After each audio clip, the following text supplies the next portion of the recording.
नमस्कार, स्वागत है आपका लोकतंत्र हलचल न्यूज में। बारां जिले की छिपाबड़ोद पंचायत समिति के अंतर्गत ग्राम पंचायत मोकमपुरा की वर्तमान सरपंच श्रीमती नवलबाई गुज्जर व सरपंच प्रतिनिधि राम कल्याण गुज्जर के द्वारा पंचायत में अपने बीते कार्यकाल में किन किन विकास कार्यों को प्राथमिकता देकर धरातल पर उनका विस्तार करवाया गया। आइए जानते हैं इस खास मुलाकात में।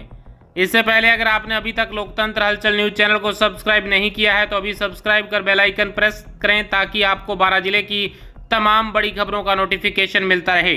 आइए देखते हैं लोकतंत्र हलचल न्यूज की यह खास रिपोर्ट। नमस्कार, आप देख रहे हैं लोकतंत्र हलचल। आज हम पहुंचे हैं ग्राम पंचायत मोकमपुरा।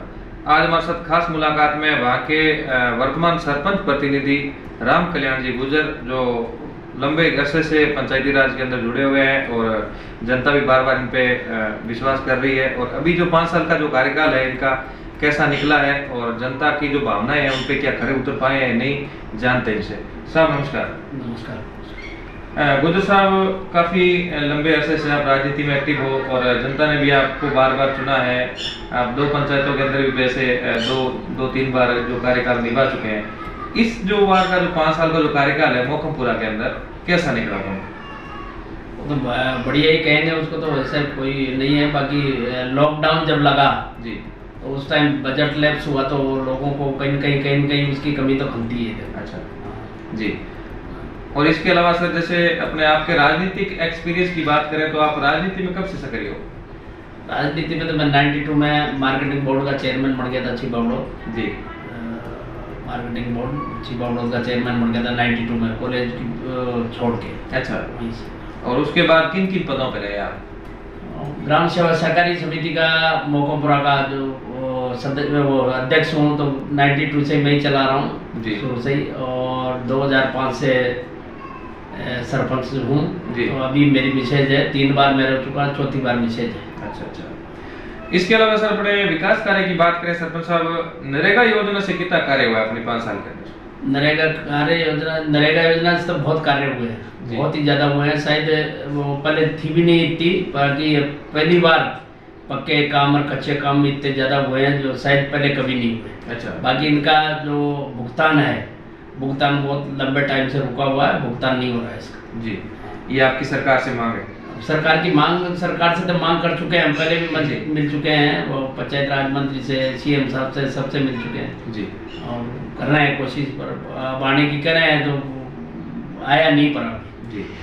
शिक्षा की बात करें सरपंच साहब, तो आप पढ़े लिखे हैं, अनुभवी हैं, तो शिक्षा के क्षेत्र में क्या सुधार किया आपने? और विद्यालयों की बात करें, गवर्नमेंट जो विद्यालय हैं उसमें क्या कार्य हुए अभी?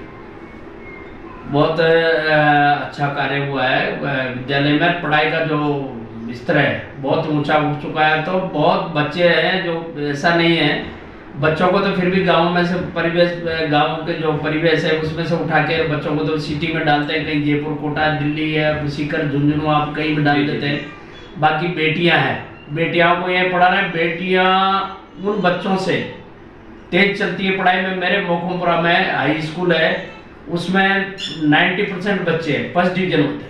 क्या?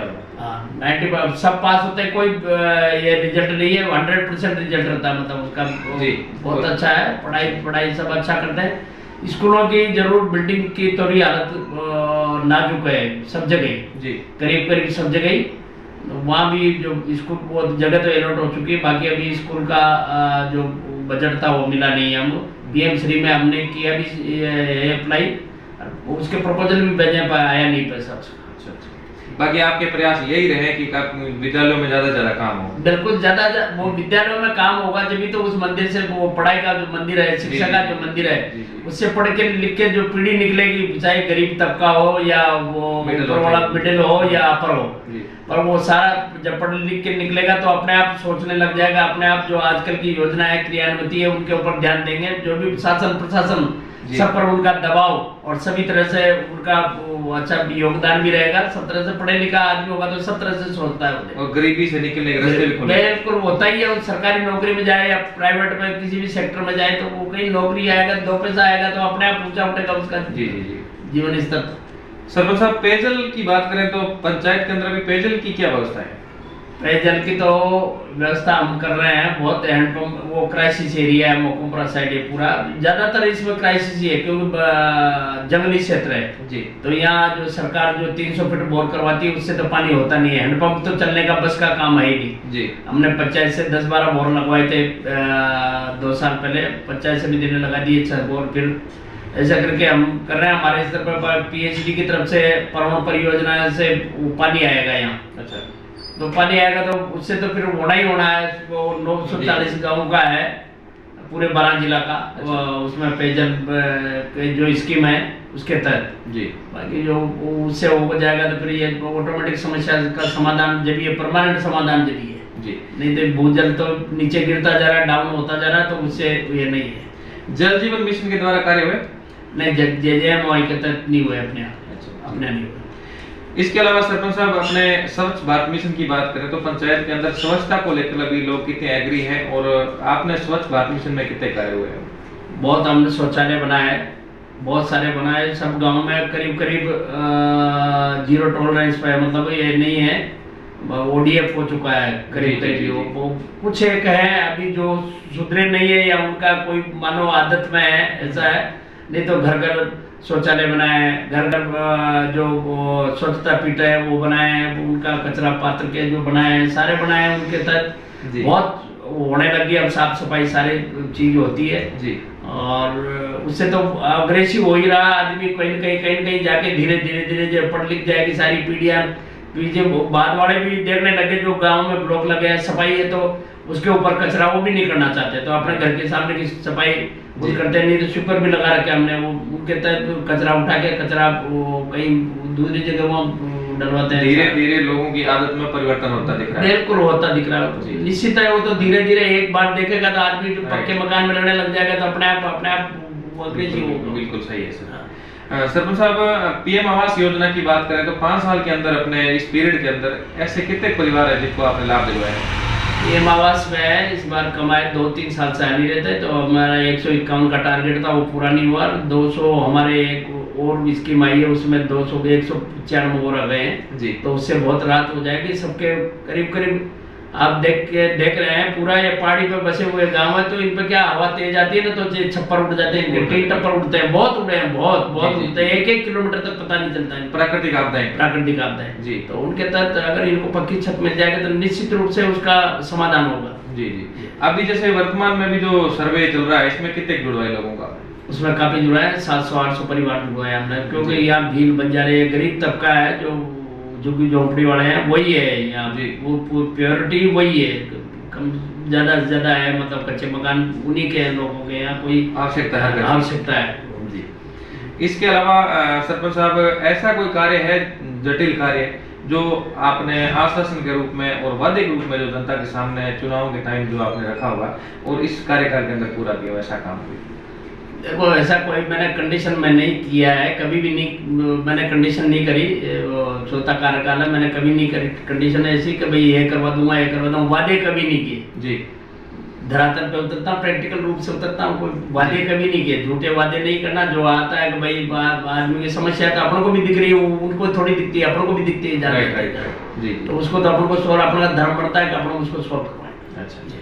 बाकी सर जैसे अपने पंचायत के अंदर जो युवा वर्ग है आजकल देखते हैं युवा जो नशे की तरफ बढ़ता जा रहा है और खेल कूद की तरफ भी कम जैसे लोगों की रुचि है, तो ऐसे युवा हैं जो भटक चुके हैं उनको करने का प्रयास किया आपने? बिल्कुल करते हैं, और जो भी है जो है 10-5 है ऐसे केसेज भी हैं जो इसमें वगैरह का सेवन करते हैं, क्योंकि अफीम पैदा यहाँ होती है जी। उनको कहीं न कहीं प्रत्यक्ष अप्रत्यक्ष रूप से कहीं न कहीं प्राप्त हो ही जाती है वो इसमें जी। तो नशा मुक्ति केंद्र में भेज रहे हैं, उनको कर रहे हैं हम, कंट्रोल करने की कोशिश कर रहे हैं कि एरिया में पुलिस से भी पकड़ा देते हैं, पुलिस में अंदर करवा देते हैं, शायद उनकी छूट जाती है, बहुत सारे सुधर जाते हैं, फिर भी हैं। अब उनकी अग्रसर है कि नशा मुक्ति केंद्र कोटा में या 12 में भी खुल गया तो 12 में उनको भेज रहे हैं जी। भ्रष्टाचार के बारे में कुछ कहना चाहोगे साहब?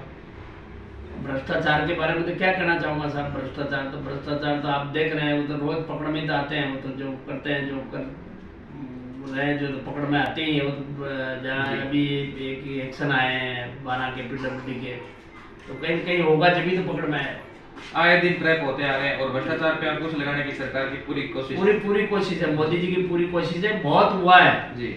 जैसे नरेगा का खाता ऑनलाइन हो गया, ऑनलाइन खाते से खुद ही निकासी, खुद के पैसे की खुद ही निकासी करते थे, पहले तो यूं खा जाते थे बीच में, पर वो कोई कड़ी खत्म कर दी। अभी जो तो डायरेक्ट उन्हीं के अकाउंट में आएगा तो वही विड्रॉल करेंगे उसको, कोई दूसरा कर ही नहीं, लाभार्थी के पैसा डायरेक्ट लाभार्थी खाते में जी। कहीं एक पैसे का कहीं न कहीं कोई दाग नहीं लगता है जी। सबसे बड़ी बात पारदर्शी काम हो रहा है। पारदर्शिता। सरपंच साहब, ग्राम पंचायत की जनता हमेशा आपको आशीर्वाद देती है, ये आपके साथ खड़ी रही है, आपके कंधे से कंधा मिला के चलती आ रही है, चौथा कार्यकाल, एक बहुत लंबा इनकी राजनीतिक एक्सपीरियंस है आपका, तो जनता को संदेश क्या रहेगा आपकी तरफ से?